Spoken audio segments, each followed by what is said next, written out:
তো ফ্ৰেণ্ডসকল এইটো হৈছে SLPRB ৱেবছাইটত যিটো নতুন এডভাৰ্টাইজমেণ্ট যোৱাকালিয়ে দিছে 16 তাৰিখ আপোনালোকে চাব পাৰিছে 16/1/2026 এইকেইটা এডভাৰ্টাইজমেণ্ট দিছে নতুনকৈ ইয়াতে গ্ৰেড 4ৰো আছে তো গ্ৰেড 4 এইটো মই এডভাৰ্টাইজমেণ্টত ক্লিক কৰিছোঁ আপোনালোকে চাব পাৰিছে এইটো হৈছে গ্ৰেড 4ৰ পোষ্ট গ্ৰেড 4 কি পোষ্ট দি আছে ইয়াতে দিছে কুক বাৰবাৰ ধোবি তাৰপিছত প্লাম্বাৰ বেটেলিয়ানছ ৱাটাৰ কেৰিৰ বাৰবাৰ কবলাৰ অসম পুলিচৰো আছে লগতে আসাম কামাণ্ডো বেটেলিয়নৰ আণ্ডাৰত আছে আৰু আণ্ডাৰ DGCD আৰু CGHG অসম তো টোটাল পোষ্ট ইয়াতে 181টা পোষ্ট দিয়া আছে গ্ৰেড 4ৰ তাৰে ভিতৰত ইয়াতে ডিটেইলছ অফ ভ্যাকেন্সি অসম পুলিচৰ এইকেইটা দিয়া আছে অসম পুলিচৰ চাব পাৰিছে কুকৰ আছে 115টা বাৰবাৰৰ আছে 36টা ৱাটাৰ কেৰি আছে 19টা ধোবিৰ আছে 11টা কবলাৰৰ আছে 2টা অসম কামাণ্ডো বেটেলিয়নৰ আছে এইকেইটা আপোনালোকে চাব পাৰিছে এইকেইটা মই শৰ্টকাটত আপোনালোকক দেখাই দিছোঁ আৰু ইয়াতে দৰমহা উল্লেখ কৰিছে যে 12,000 পৰা 52,000 টকালৈকে গ্ৰেড পে পাই যাব 3,900 টকা তাৰপিছত ইয়াতে চাওক DGCDৰ আণ্ডাৰত আছে এইকেইটা পোষ্ট কুকৰ আছে 27টা ৱাটাৰ কেৰিৰ আছে 11টা ধোবিৰ আছে 8টা মান বাৰবাৰৰ আছে 12টা কবলাৰৰ আছে 11টা এলিজিবল ক্ৰাইটেৰিয়া দিছে ইয়াতে অসমৰ স্থায়ী বাসিন্দা হ'ব লাগিব তাৰপিছত এমপ্লয়মেণ্ট ৰেজিষ্ট্ৰেশ্যন চাৰ্টিফিকেট থাকিব লাগিব তাৰপিছত অসমীয়া লেংগুৱেজ জনা থাকিব লাগিব তাৰপিছত আসাম কামাণ্ডো বেটেলিয়ন আণ্ডাৰত যিটো আছে এইটো 18 পৰা 25 ইয়াৰ্ছ হ'ব লাগিব তেতিয়াহ'লে এপ্লাই কৰিব পাৰিব আৰু যিটো অসম পুলিচ FNESC DGCD CGHGৰ আণ্ডাৰত 18 পৰা 40 বছৰ যদি আছে তেতিয়াহ'লে এপ্লাই কৰিব পাৰিব SC STৰ বাবে এজ লিমিট আছে 5 ইয়াৰ্ছ OBC MOBCৰ বাবে আছে 3 ইয়াৰ্ছ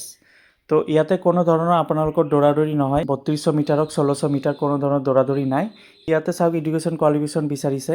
যিটো মাল্টিটাস্কিং নন টেকনিকেলৰ 8 পাছ হ'লেও এপ্লাই কৰিব পাৰিব 8 পাছৰ পৰা আপ টু হাই ছেকেণ্ডেৰী পাছলৈকে কোৱালিফিকেশ্যন দিছে কুক ৰান্ধনিৰ বাবে ইয়াতে চাৰ্টিফিকেট বিচাৰিছে ট্ৰেইনিং চাৰ্টিফিকেট ইছ্যু SSCৰ ফালৰ পৰা আণ্ডাৰত যদি আপোনালোকৰ ট্ৰেইনিং চাৰ্টিফিকেট আছে তেন্তে 5 মাৰ্ক পাই যাব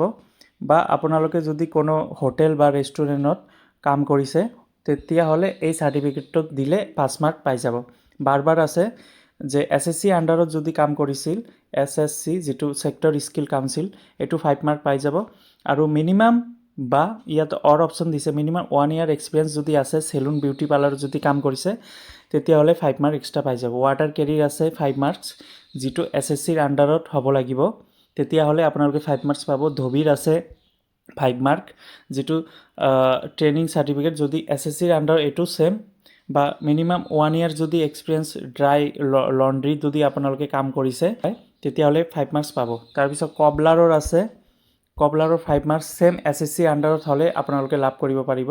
বা 2 ইয়াৰ্ছ এক্সপিৰিয়েঞ্চ যদি আছে লেডাৰৰ যিটো আপোনালোকে চেণ্টাৰ বা ষ্টেট গভৰ্ণমেণ্টৰ কাম কৰিছিল তেতিয়াহ'লে 5 মাৰ্কছ পাব ষ্টেণ্ডাৰ্ড হাইট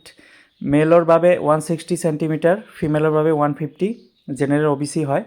SC STৰ বাবে 158 আৰু ফিমেল কেণ্ডিডেটৰ বাবে 147 হাইট হ'ব লাগিব চেষ্ট অনলি ফৰ মেন ইয়াতে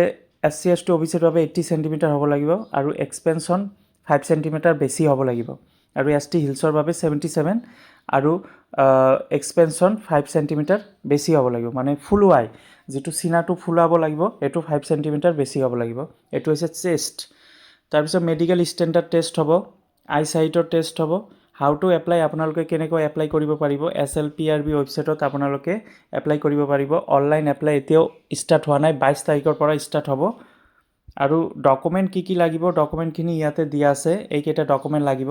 আপোনালোকে চাই ল'ব পাছপোৰ্ট সাইজ ফটোগ্ৰাফি লাগিব তাৰপিছত চাৰ্টিফিকেট এজ প্ৰুফ লাগিব মেট্ৰিক পাছ চাৰ্টিফিকেট লাগিব বাৰ্থ চাৰ্টিফিকেট লাগিব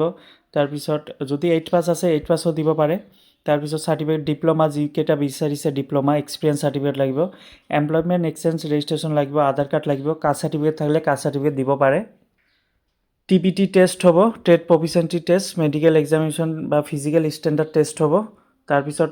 প্ৰিলিমিনাৰী আইডেণ্টি ভেৰিফিকেশ্যন হ'ব আপোনালোকৰ বায়'মেট্ৰিক হ'ব